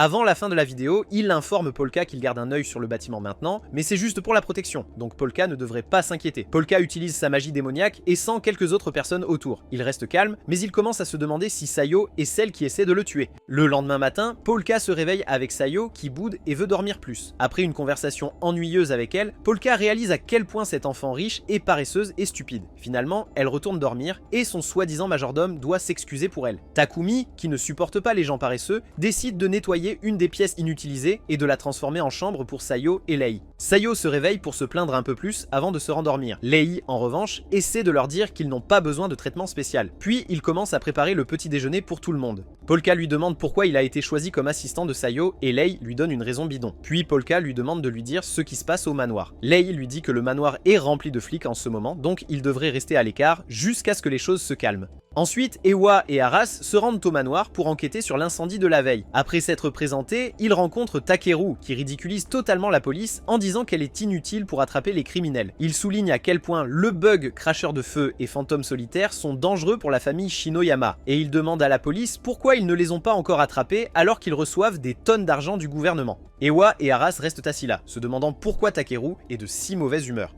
Après la réunion, ils partent et parlent des tueurs qui gardent Takeru. Une fois qu'ils comprennent comment les tueurs opèrent, ils décident de se battre contre la famille Shinoyama s'ils en ont l'occasion. Aras, qui n'est pas le plus malin, demande à Ewa d'expliquer davantage, et Ewa lui parle de Polka et de son implication dans les récents crimes. Ewa pense que Polka est derrière tout, et il est prêt à faire tout ce qu'il faut pour le démasquer. Alors qu'ils partent, Takeru réfléchit à la manière de gérer Ewa. Ses tueurs suggèrent de le tuer, mais Takeru leur dit d'attendre et de suivre son enquête car il pense qu'Ewa finira par révéler les secrets de Polka. De plus, ils doivent encore se soucier de Rosanne qui essaie de protéger son précieux fils, donc ils peuvent s'occuper d'Ewa plus tard. À ce moment-là, Polka et les autres arrivent avec les nouvelles fournitures pour Sayo et son majordome. Avant la fin de la journée, ils s'assurent d'ailleurs de préparer l'autre chambre pour leurs nouveaux visiteurs et les accompagnent au lit quand il se fait tard. Des heures plus tard, vers minuit, Lei se réveille en sursaut et écoute la conversation dans la chambre de Polka et Takumi. Après cela, il se lève et s'approche silencieusement de la porte de Polka, le maudissant et le traitant d'imposteur pour avoir trompé Rosan en le chérissant. Comme il ne connaît pas encore la vérité, Lei pense que ce faux Polka est un imposteur avec des intentions cachées. Malheureusement, il avait tort, mais ne le savait pas encore. Après s'être rapidement rappelé sa dernière rencontre avec Rosanne, Lei se prépare à éliminer le parasite qui profite de la famille Shinoyama. Si les choses se passent comme il le souhaite, il pourra également s'occuper du vrai Polka, puisqu'il n'a jamais respecté un faible comme le deuxième fils de Rosanne. Pour donner un peu de contexte, l'histoire d'origine de Lei est expliquée, remontant à une décennie. À l'époque, Lei a perdu ses 4 membres après avoir échoué dans son premier travail en tant qu'assassin, et allait être utilisé comme simple outil pour cultiver des champignons vénéneux que son clan d'assassins utilise dans leur mission. Heureusement, avant que son père minable ne puisse lui faire ça, Rosan est arrivé et a acheté le garçon handicapé comme Batman. On pourrait penser que Rosan était généreux, mais en réalité, il n'a acheté le garçon que pour l'utiliser comme cobaye dans son dernier projet de prothèse. Pendant un certain temps cependant, Rosan a gardé le garçon et l'a aidé à continuer son entraînement jusqu'à ce qu'il soit assez fort pour devenir garde du corps. Maintenant qu'il a atteint cette position, le frère ne voulait rien qui puisse la gâcher. À ce moment-là, Lei, qui est toujours à la porte de Polka, se tient silencieusement et écoute leur conversation à l'intérieur. Il entend Polka parler d'un dragon de son pays natal appelé Malfi et comment elle a épousé un garde ou quelque chose comme ça. Lei s'énerve à cause des bavardages et fait une crise. Cependant, il s'arrête quand il commence à entendre des bruits étranges dans la pièce. Quelques instants plus tard, Polka, qui a déjà senti que le garçon est derrière leur porte, parle intentionnellement pour lui faire savoir qu'il est conscient de sa présence. Lei reçoit le message et met en pause sa surveillance pour l'instant. Le lendemain matin, Ewa tient une autre réunion pour discuter de Misaki et Polka. Cette fois, ils concentrent leur attention sur Polka et toutes les choses étranges qu'il a faites récemment. Arase apporte ses contributions pour renforcer le dossier et finalement, Ewa révèle l'emplacement de la nouvelle boutique de voyance de Polka. Dans une autre partie de la ville, Sohari est remarqué par ses fans lors de son arrêt dans un magasin de proximité. Il s'arrête pour quelques photos jusqu'à ce qu'il soit remarqué par les flics et poursuivi partout. Concurremment, Polka et Misaki se préparent à ouvrir leur boutique de voyance pour la journée. Mais juste au moment où ils sont sur le point de commencer, Ewa et Arase se présentent pour faire vérifier leur avenir par le soi-disant Polka, le voyant. Leur arrivée a donné des frissons à tout le monde, surtout à Takumi et Ewa. Il leur dit de se détendre et de se relaxer puisque c'est l'heure du déjeuner. Par la loi, ils ne peuvent arrêter personne quand ils ne sont pas en service, donc tout va bien. Avec cela, Ewa demande à Arase s'il veut aussi connaître sa fortune. Arase dit non et ils passent tous dans la pièce suivante pour que la fortune d'Ewa soit lue. Une fois qu'ils sont tous assis, Ewa se plaint et taquine l'enfant avant de lui demander de l'aider à prendre le bon chemin. Après avoir entendu toutes les bêtises que l'idiot avait à dire, Polka active sa magie, ce qui change la couleur de ses yeux. Il infuse ensuite son mana dans l'orbe devant lui et dit à Ewa qu'il ne peut pas voir l'avenir. Tout ce qu'il peut faire, c'est tracer des chemins et les lire pour avoir une idée de ce qu'il attend. Lei, voyant les tours que Polka utilisait pour tromper tout le monde, se dit que le garçon a dû voir pas mal de bêtises dans le passé. Quoi qu'il en soit, le garçon observe les deux imbéciles venus faire lire leur avenir et réalise qu'ils pourraient être des flics. Il prend note de leur visage au cas où il aurait besoin de les dénoncer plus tard. En passant, Polka continue d'utiliser sa magie pour découvrir le travail secret d'Ewa en tant que membre de la division de la sécurité communautaire. Ewa est choqué que Polka ait fait ses devoirs, mais il ne pense pas que ce soit de la magie. Au lieu de cela, il suggère que le garçon doit porter une oreillette sous sa capuche pour communiquer directement avec Takumi afin d'obtenir des informations. En même temps, Takumi cherche frénétiquement sur internet plus d'informations sur Iwanome puisqu'il ne savait pas que le gars travaillait pour la communauté. Alors qu'il continue, Polka révèle l'activité secondaire de mise en relation d'Iwan avant de parler d'une certaine blessure émotionnelle qu'il porte depuis son passé. À ce moment-là, Iwa devient sérieux, suspectant quelque chose de louche. Pour détendre l'atmosphère, Ewa taquine Polka, lui demandant d'expliquer comment il peut se guérir de cette prétendue blessure émotionnelle. Les choses deviennent sérieuses cependant lorsqu'un stylo magique infusé d'esprit apparaît de nulle part et griffonne quelques mots sur du papier. Ewa observe attentivement comme si elle attendait que quelque chose se produise. Lei remarque le même son qu'il a entendu dans la pièce la nuit précédente et se demande si Polka pratiquait alors le tour de magie. Soudain, Ewa perd son calme après avoir vu le stylo écrire un symbole dont il n'a jamais parlé à personne. Il s'avère qu'un de ses vieux amis lui avait parlé du symbole. Avant de le brûler, il avait averti Ewa de ne jamais parler de ce symbole à qui que ce soit, car cela pourrait causer des problèmes à la ville elle-même. Alors comment diable ce stylo au look ridicule connaissait-il le symbole? À ce stade, Ewa pose déjà à Polka des questions menaçantes. Polka reste calme et y répond. Finalement, Ewa le laisse partir, le paie et sort de la boutique avec son partenaire. Avant de les laisser partir, Polka leur dit son vrai surnom, le dieu cadavre, et leur dit de ne jamais oublier ce nom. Ewa prend note et quitte la pièce, laissant Lei se demander ce que le stylo a écrit sur ce papier pour faire paniquer Ewa ainsi. Il se dit que cela doit être lié au secret de Polka et il va bientôt le découvrir. Avec cela, il propose d'aller acheter le dîner pour l'équipe et Soya le laisse partir tant qu'il lui achète des trucs de requin en revenant. Dans la scène suivante, Arase et Ewa prennent du riz aux fruits de mer épicés et du curry dans un restaurant avant de retourner au travail. C'est calme au début, mais ensuite, Ewa se lasse du silence et dit à Arase de parler. Arase lui demande d'expliquer ce qui s'est passé dans la salle de voyance. Ewa dit qu'il a besoin de temps pour réfléchir et qu'il lui dira tout en rentrant. Arase reste calme et apprécie que Ewa redevienne normal. Ils terminent le déjeuner et commencent à marcher. Ils ne savent pas que Lei les suit secrètement, essayant de recueillir des informations sur Polka et sur eux deux. Ailleurs en ville, deux sbires Yakuza essaient de forcer un coffre-fort contenant quelque chose d'important pour leur gang. Leur entrepôt est en train de brûler à cause de l'insecte cracheur de feu, mais ils doivent protéger cette chose. Juste au moment où ils obtiennent le morceau de papier, le bug de feu les rattrape et les rôtit. Il laisse son message habituel sur le mur et s'éclipse, laissant la scène à Sorae, le solitaire fantôme. Sorae attrape le morceau de papier étrange et reconnaît le symbole qui a effrayé Iwa plus tôt. Cela lui donne une idée pour son prochain spectacle public et il se met immédiatement au travail. Des heures plus tard, après que Takumi et les autres aient fermé boutique, le trio s'assoit pour discuter des raisons pour lesquelles Iwa a disparu plus tôt. Pendant que Polka explique ce qui s'est passé, Iwa est déjà au bar de Lisa, essayant de lui soutirer des informations. Il s'avère qu'ils connaissaient tous les deux un type qui a dénoncé des flics corrompus et a disparu il y a 5 ans. Iwa pense que Lisa est derrière sa disparition. De plus, il sait qu'elle est liée à Polka, ce qu'il trouve suspect. Lisa, voyant clair dans le jeu de Iwa, fait semblant de ne rien comprendre et lui demande d'expliquer.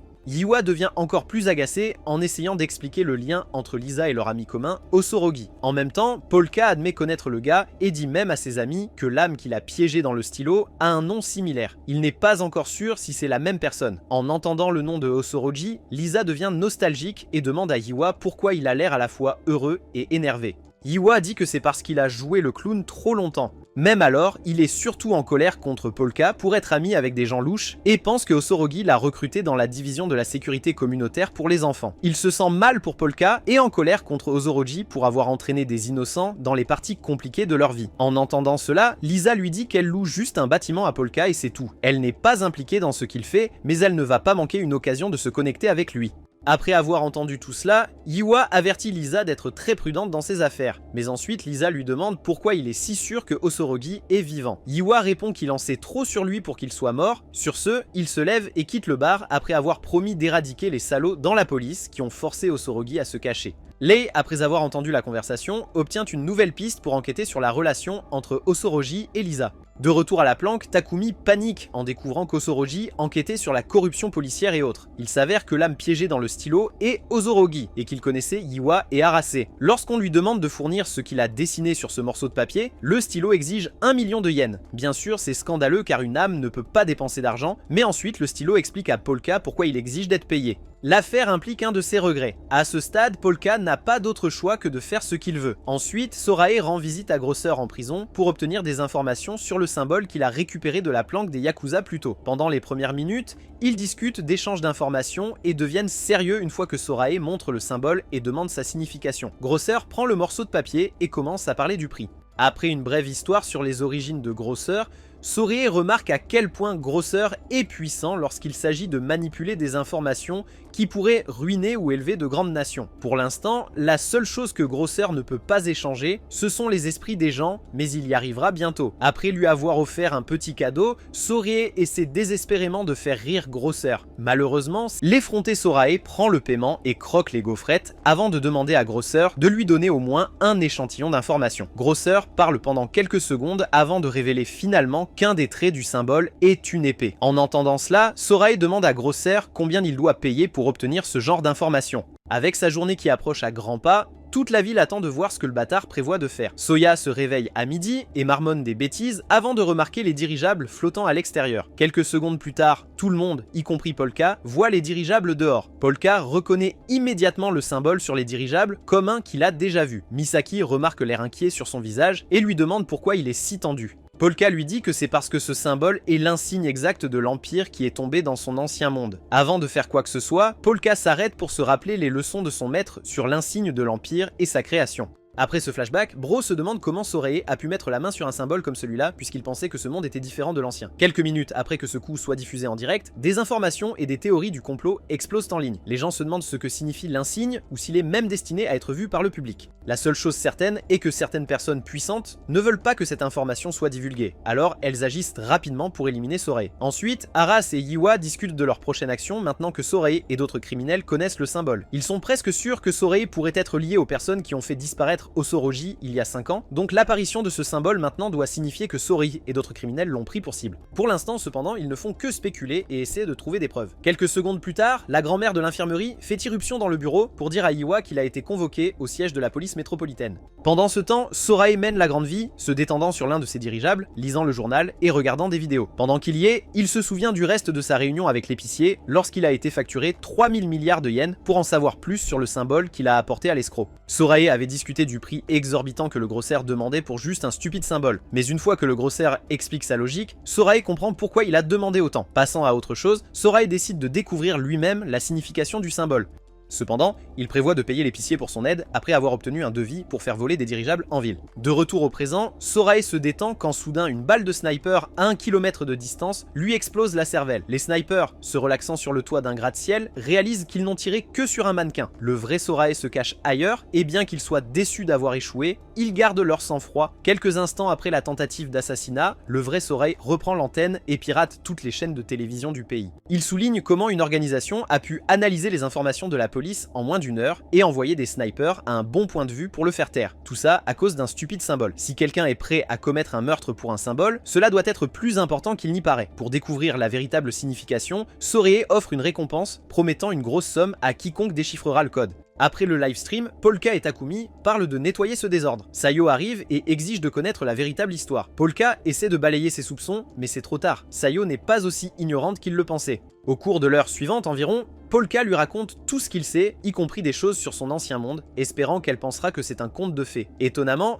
Sayo croit l'histoire simplement parce qu'elle connaît si bien le vrai Polka. Pour éviter de trop réfléchir, Sayo saute sous la douche pour se rafraîchir immédiatement après avoir promis de garder le silence. Peu de temps après son départ, Polka demande à Takumi la permission de supprimer certains souvenirs de Sayo à son sujet pour garder leur secret. Takumi demande comment il compte s'y prendre, et Polka explique qu'il utilise sa magie pour retirer des fragments de mémoire spécifiques des gens. En entendant cela, Takumi s'inquiète et demande à Polka si c'est ce qu'il a fait avec les voyous emmêlés dans le nœud humain au début. Quand Polka dit oui, Takumi a peur de lui et mentionne Misaki. Quelques secondes plus tard, il réalise qu'elle a disparu. Misaki et Sayo retournent dans le salon pour discuter de leur découverte avec Takumi et Polka. Après avoir entendu ces bêtises que les deux disaient, Takumi interpelle Sayo et lui demande si c'est elle qui a commandité le meurtre du vrai Polka au départ. Eh bien, Sayo s'énerve et lui dit qu'elle ne ferait jamais une telle chose sans transformer ce parent en nourriture pour requin. Lorsqu'elle découvre que l'âme du vrai Polka est piégée dans la planche requin en peluche, Sayo devient déprimée, très inquiète de la situation gênante entre le nécromancien et Polka lui-même. Finalement, elle supplie Polka le nécromancien de la transformer en requin et de laisser le vrai Polka emprunter son vrai corps. Quand Polka refuse, ils passent à des sujets plus urgents. Pour commencer, ils doivent déterminer leur prochaine action, car ils pensent qu'une organisation louche est derrière l'utilisation de ce symbole. Polka ressent le besoin de les punir pour avoir profané l'insigne et l'avoir utilisé à des fins maléfiques. Takumi est d'accord et passe à la planification de leur prochaine action. Avant cela, il parle de Suri et essaie de deviner ses intentions pour rendre cet insigne public. Takumi demande à Polka de lui dire si quelqu'un de son ancien monde est venu ici en premier lieu. Polka dit qu'il n'y a aucun moyen qu'il puisse le savoir puisqu'il a été occupé dans son ancien monde à créer son sort de réincarnation.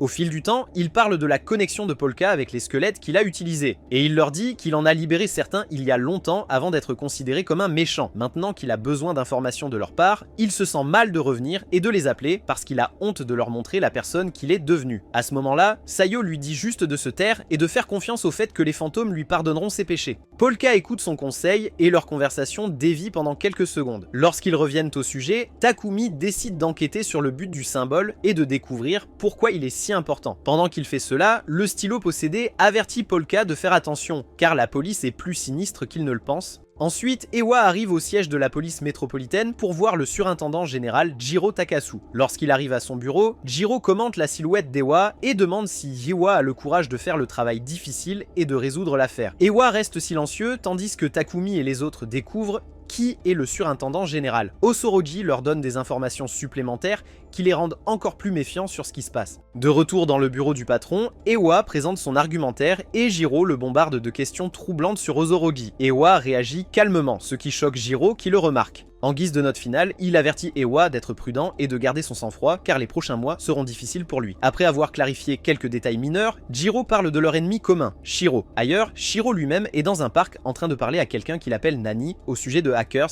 essayant de s'introduire dans le département de police. Une fois qu'il obtient les informations qu'il veut, il se rend compte que la personne est une voyante. Suri raccroche et décide de rendre visite à cette voyante pour faire lire sa fortune. Le lendemain, ce fils de pute visite la boutique de voyance de Polka et entend un type quelconque garantir l'authenticité de Polka à deux dames qui sont là pour la première fois. En entendant le gars, Suri reprend espoir et attend son tour. Pendant ce temps, Polka, en se préparant pour le travail, demande à Takumi s'il a trouvé quelque chose d'utile sur ce symbole populaire en ville. Takumi dit qu'il n'a encore rien trouvé. En entendant leur conversation, le stylo possédé par Osorogi devient fou.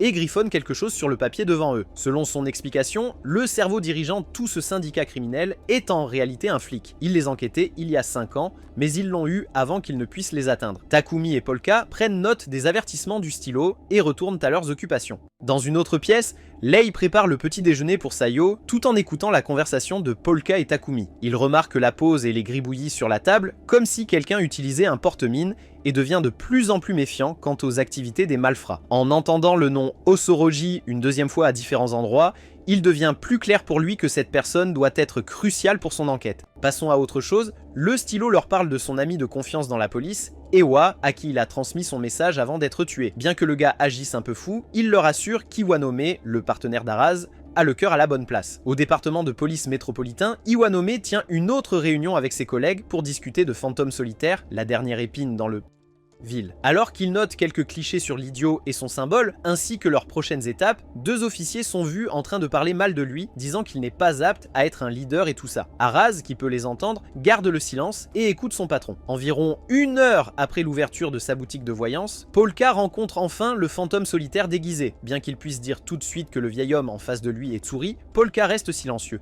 et joue le vieux fou à son propre jeu. Après l'avoir mené en bateau, lui disant des choses pour le tromper davantage, Polka renverse la situation sur le stupide. Tsuri est déjà déçu d'avoir eu de faux espoirs. Quand il en vient au fait, le vieil homme demande à Polka s'il peut fournir des informations sur le symbole qui circule en ville. Polka examine le symbole et fait l'idiot avant de finalement souligner un défaut fatal dans son design. Il fait dessiner le symbole original par le stylo de Osoroji sur le papier devant lui et parvient à intriguer Tsuri. En découvrant ce développement, Tsuri est si excité qu'il manque de peu de sortir de son personnage. Le stylo avertit Polka de ne pas aller trop loin et de ne pas révéler plus d'informations, et Polka garde son calme. Juste au moment où Tsuri est sur le point de partir, Polka le rappelle et lui demande à propos d'une fille avec des couettes assise dans un fauteuil roulant. En entendant cela, Tsuri se fige car il n'a jamais parlé de cette dame à personne auparavant. Polka dit à Tsuri que l'âme de la fille perd déjà sa capacité à parler, mais il est sûr qu'elle n'est pas contente du chemin qu'il a décidé de prendre dans la vie. Tsuri le remercie pour l'avertissement et quitte la pièce sous le choc. Dehors, l'homme est intrigué par les secrets de Polka et devient encore plus intéressé par la personne derrière le masque et ce qu'elle peut faire. Alors qu'il se prépare à partir, Tsuri remarque 2 femmes étranges traînant dans les parages alors qu'elles sortent sous la pluie pour rentrer chez elles. Il remarque l'imperméable que l'une d'elles porte et note à quel point il est similaire à l'insecte cracheur de feu.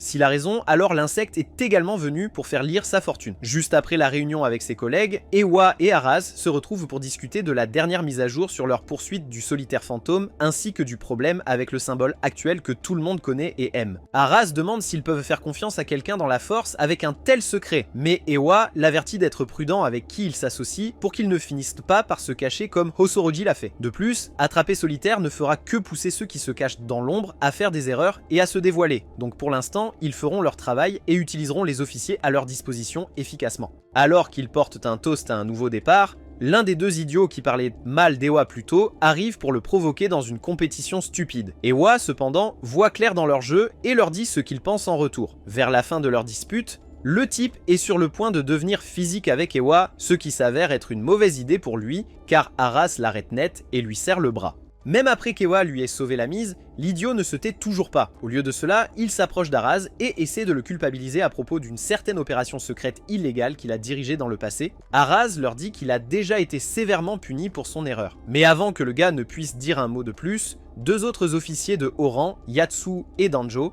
arrivent pour empêcher tout conflit d'escalader. D'abord, Danjo déboîte subtilement le bras de l'idiot, puis l'aide à le remettre en place. Ensuite, avec un sourire, il salue Ewa et Aras à sa manière. Peu après, le commissaire principal Abaki arrive pour vérifier tout le monde à cet étage, et Danjo les détourne de la piste. Après avoir fait sortir ces idiots de la pièce, le commissaire principal demande une explication. Ewa l'emmène dans une pièce vide séparée et explique tout. En entendant cela, le commissaire lui dit de ne pas se laisser perturber par ces imbéciles, car ils essayaient juste de se défouler. Ewa remercie l'homme de toujours le défendre, même quand il ne le mérite pas, et part juste après, promettant de rendre la police fière. Après être parti, Ewa rejoint ses autres collègues dans le couloir pour reprendre le travail. À la tombée de la nuit, en lisant une mise à jour de son enquête, Lei remarque un mouvement sur leur toit et se précipite pour enquêter. En arrivant, il trouve l'homme lui-même, Sorae, délirant comme un fou en déclarant son intention de vérifier Polka par lui-même. Sans dire un mot, Lei se cache derrière un coin et lance des kunai sur le simplet. Pensant que c'était Polka lui-même qui l'avait attaqué, le fou prend la parole et exige qu'il se montre. Lei sort du coin et dit à l'homme son nom, Sorey est déçu de voir un si petit morveux sans importance pour sa vie, mais il prendra ce qu'il peut obtenir. Au milieu de l'agitation sur le toit, le faux Polka dort à côté de sa vraie peluche Polka. La peluche se réveille en sursaut, sentant quelque chose d'étrange dans la pièce, et lève les yeux pour voir l'écriture enflammée familière sur le mur, signe que l'insecte cracheur de feu est dans les parages. Pendant ce temps, le faux Polka dort profondément, rêvant d'un souvenir de sa vie passée. Il se détend dans la bibliothèque avec son maître lorsqu'il entend des cris provenant d'une autre pièce. Confus, le nécromancien qu'il était alors essaie d'enquêter, mais son maître le calme, l'exhortant à se préparer à la chute de l'Empire. À la fin de son rêve, elle l'appelle un enfant jusqu'à la fin et l'avertit de chérir ceux qu'il aime, car il pourrait ne pas être là longtemps. Maintenant ennemi de l'autre monde, Polka se sent mal d'avoir déçu son maître. Après un peu d'apitoiement, Sa Majesté apparaît dans son rêve pour le réconforter. Juste à ce moment-là, la peluche le secoue pour le réveiller et Polka voit l'écriture sur le mur. Il se lève pour vérifier l'odeur de brûlé et réalise que l'écriture est encore chaude. Avant qu'il ne puisse faire grand-chose, il reçoit un appel d'un numéro inconnu. Il répond et la voix à l'autre bout demande s'il est un enfant bâtard de Sabaramon. Il n'a entendu ce terme que dans son ancien monde, donc il s'inquiète que quelqu'un soit au courant. De retour sur le toit, Sorey continue d'essayer de provoquer une réaction de Lei, mais rien ne se passe. Lei se lasse des bavardages de Sorey et se prépare à l'incapaciter et le capturer. Sorey sous-estime d'abord Lei, mais après la première attaque, il réalise que Lei est plus coriace qu'il ne le pensait. Pendant les quelques minutes suivantes, Sorey fait de son mieux pour éviter d'être touché par Lei. À quelques mètres de là, sur le toit d'un autre bâtiment, quelqu'un de l'équipe de sécurité de Takeru l'appelle pour le mettre à jour sur la situation. Ayant vu des preuves vidéo de ce qui se passe, Takeru envoie Lemmings sur les lieux pour s'occuper de Sorey et Lei. Pendant ce temps, la tension monte entre Polka et l'insecte cracheur de feu, car Polka s'inquiète de plus en plus de ce que l'homme étrange sait. Il lui pose quelques questions sur son ancien monde, mais l'homme dit qu'il n'en sait pas plus. Entre deux appels, l'insecte cracheur de feu discute avec son autre moi pour découvrir la véritable nature de Polka. Bientôt, il commence à remettre en question l'humanité de Polka, lui demandant de révéler ce qu'il est vraiment. Polka, quant à lui, utilise sa magie pour sentir les âmes autour du bâtiment, et bientôt, il trouve Lei et Sorey sur le toit, en train de se battre. Après une autre pause, Sorey essaie de se sortir d'affaire avec Lei. Lei, cependant, reste furieux de la lenteur, mais de l'imprévisibilité de cet imbécile. De plus, que fait-il dans le bâtiment à cette heure-ci ?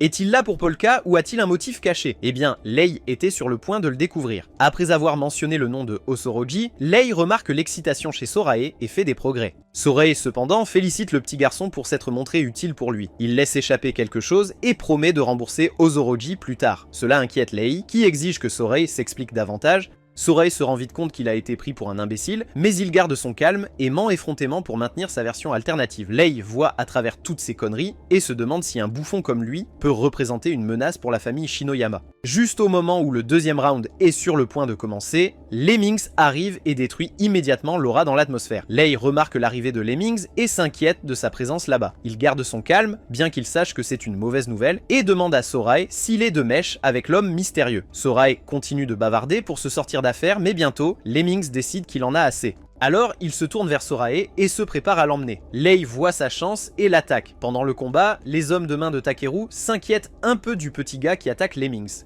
Takeru, cependant, les rassure de ne pas s'inquiéter pour la sécurité de Lei, car il a clairement indiqué à Lemmings de laisser Lei en dehors de l'équation. Actuellement, Lemmings est très obligé d'obéir à ses ordres, donc rien n'arrive à Lei. À ce moment-là, Lemmings se souvient de ses ordres et se dirige vers Sorey pour le capturer. Lei se sent insulté d'être ignoré, alors il utilise toutes les armes à sa disposition pour arrêter Lemmings. Bien sûr, Lemmings se libère des attaques de Lei, comme si de rien n'était, et continue d'avancer vers Sorey, qui fait une tentative désespérée pour échapper à son emprise. Alors qu'il continue de jacasser pendant des minutes, Lei se rend vite compte que Sorey n'est peut-être pas l'ami de Lemmings après tout. Après en avoir assez entendu de Sorey pour une nuit, il décide qu'il va les éliminer tous les deux, juste pour le bien de sa santé mentale. Alors que le troisième round de leur grand combat est sur le point de commencer, Yatsu et Danja arrivent à la planque de Polka et trouvent un de ces types insectes cracheurs de feu juste là, à regarder le bâtiment. Le duo l'interpelle pour discuter et se présente comme des policiers. Ils vont droit au but, demandant ce qu'elle fait dans la rue à 3 h du matin et la dame reste calme. Pendant ce temps, l'insecte cracheur de feu raccroche le téléphone, laissant Polka imaginer ce que cet insecte pourrait bien savoir sur lui. Après avoir ravivé de mauvais souvenirs de son ancienne vie, Polka le nécromancien s'énerve et décide de donner une leçon à ceux qui s'en prennent à son empire. Il prend un moment pour évaluer la situation autour de chez lui, et une fois qu'il est sûr que tout le monde est là, il se coupe et utilise son sang pour créer ce qu'il appelle un débordement du monde souterrain en utilisant une technique que son maître lui a apprise. Retour en arrière. Le maître nécromancien de Polka, également connu sous le nom de l'ancien sorcier de la cour impériale de Biadian, Islil Swordflail, se détend dans le pays où l'Empire déchu se trouvait autrefois. Une de ses amies, Romelka, arrive et l'ennuie à mourir avec des bavardages sans fin sur des choses stupides. Une fois qu'Islil en a assez, elle fait taire l'idiote et reprend à déclamer sa philosophie de vie.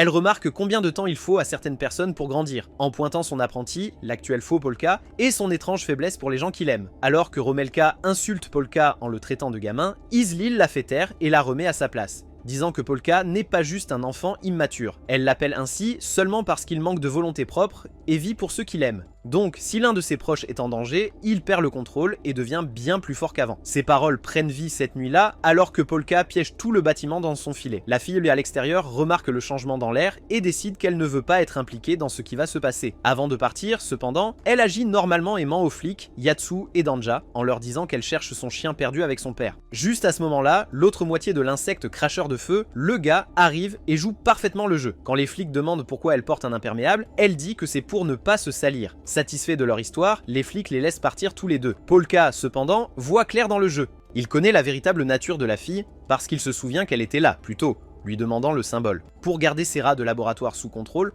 Polka le nécromancien étend la portée de son temple pour couvrir une grande partie de la ville. Avant de faire quoi que ce soit d'autre, il se souvient de la première fois où son maître lui a parlé de cette technique risquée, y compris l'idée derrière et comment l'utiliser correctement. Selon elle, s'il la met en place correctement, quiconque n'a pas les yeux maléfiques aura du mal à voir à travers son déguisement. Tout ce qu'il pourrait remarquer, c'est un léger changement dans l'atmosphère. Il s'avère qu'elle a raison. Alors que Polka se rapproche du toit, il élabore ses plans pour éviter de faire face directement à Lemmings et se concentre plutôt sur Lei et ce fils de chien, Sori. De plus, elle s'inquiète et demande à Polka comment il compte éviter les soupçons. À ce moment-là, Polka emprunte les bras des âmes qu'il a aidés dans le bâtiment et les utilise pour créer une armée de bras invisibles. Toujours sur le toit, Sori remarque le changement d'atmosphère et décide de partir avant qu'il ne soit trop tard. Il essaie d'attaquer Lemmings avec une attaque légère, mais Lemmings l'évite. Alors qu'il s'approche pour capturer Sori, les bras invisibles de Polka l'attrapent et le retiennent pendant quelques secondes.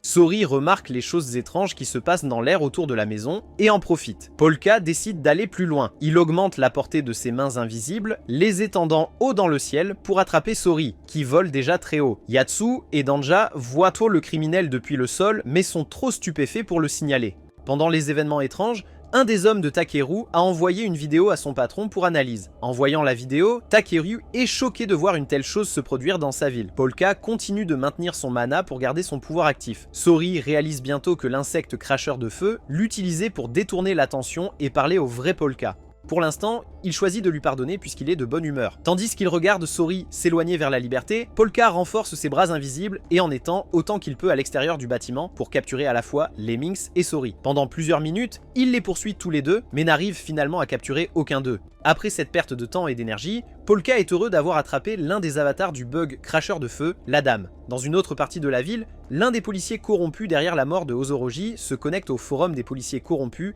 et discute des prochaines étapes avec ses pairs. Ayant réalisé le pouvoir occulte qui pourrait être en jeu à partir des événements de la nuit, les policiers corrompus décident tous de s'approprier ce pouvoir. Iwa et Araz se dépêchent de sécuriser la scène aussi vite que possible pour garder le contrôle. Lisa est informée de l'arrivée des flics et se prépare à maintenir l'ordre. Ailleurs, un homme habillé en serviteur entre dans une pièce sombre pour saluer une certaine dame qui semble apprécier les récents événements en ville. Après avoir regardé les mains géantes sur son écran, elle sourit, anticipant ce qui va se passer.